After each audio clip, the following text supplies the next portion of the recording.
Feeling like a shark in a shrimp tank. Big fish, small pond in the shrimp tank. Welcome to the post-show wrap-up of the Shrimp Tank. I'm Brad Berger, along with my co-host Dan Whedon, and our guest today is David Doxtater with The Workshop.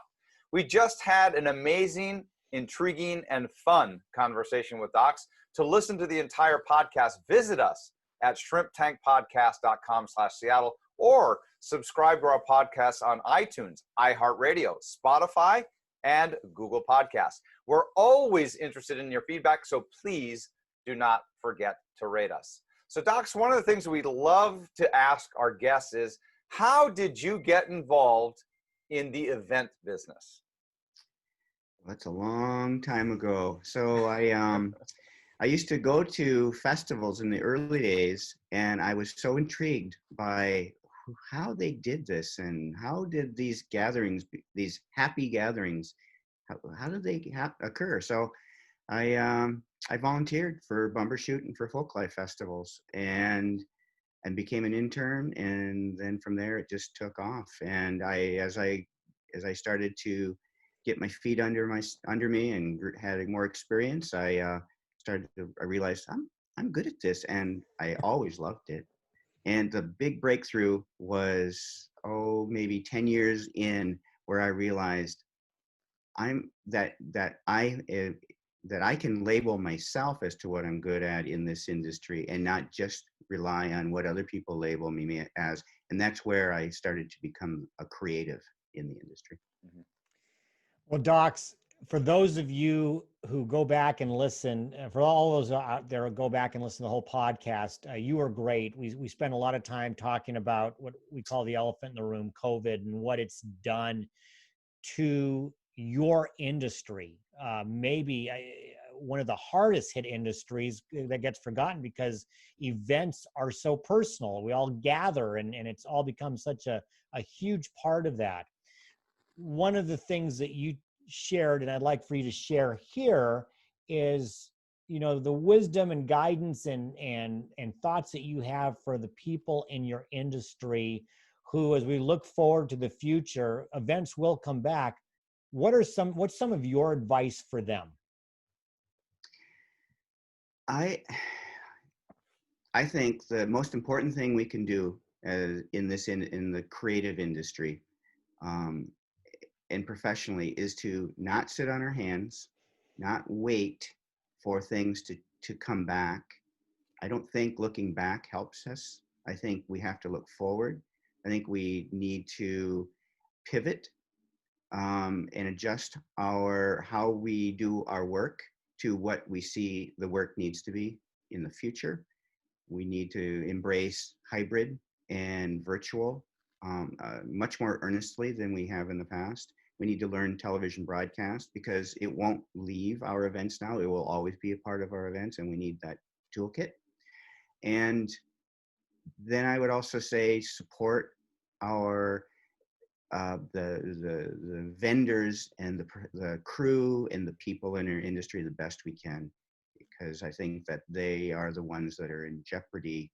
I think that's what will be the hardest thing about our industry bouncing back, is that we will lose a lot of the people along the way. Well, Dox, as I read in your bio, you have an amazing, an incredible resume of just incredibly well-known and adored events in the Pacific Northwest and others. So my question is, for you, what is the hallmark of a signature event? That's a pretty big question. When I first started doing events, I thought the production was everything. I've learned since that the production is just behind the scenes, and that's where it belongs. And that if the production shows up to your audience, that's probably the opposite of what you want to have happen. To me, events are really all about the community and the gathering and the socialization of your community. It's where we learn where we live and who our neighbors are and what is the diversity in the culture and the history of the place we live. And it's really a celebration of us as a community. And so I really look at that being the success of that and the harmony of the gathering of the people in the gathering as being the litmus test of whether it was a good event or not. You know, Docs, as you say that, it's funny.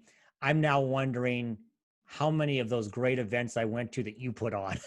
I mean, A lot of them. I've got to go back and maybe look at again at your resume and say, I was there for that. So I'm sure all of those events that I went to that you did were terrific. And listen, we might have some folks out there who say, I'm ready to go back and do our own events. For those people who want to get in contact with you, how do they do it? Yeah, just my website, workshopevents.com. That's the way to get a hold of me. Well, once again, this is just a taste of what you can expect by listening to the entire podcast. Visit shrimptankpodcast.com/Seattle or subscribe to our podcast on iTunes, iHeartRadio, Spotify, and Google Podcasts. We'd love to hear from you, and please do not forget to rate us. We also want to make sure that we thank you, our listeners, our guests, our shrimp peelers, and all of those that support us. And we love having you join us every other Wednesday. Speaking of every other Wednesday, we'll be back in 2 weeks with our guest, Megan Martin from Indigo Plum. Brad, Indigo Plum is footwear. I have shoes from Indigo Plum. I'm going to be wearing them on this call. You're going to be able to see them. Maybe I'll have to show them to you. But Megan Martin will be here from Indigo Plum. Don't miss it. We'll be Facebooking live just like we did here. So please come join us. But for right now, the hay is in the barn. I've been feeling like a shark in a shrimp tank. Big fish, small pond in the shrimp tank.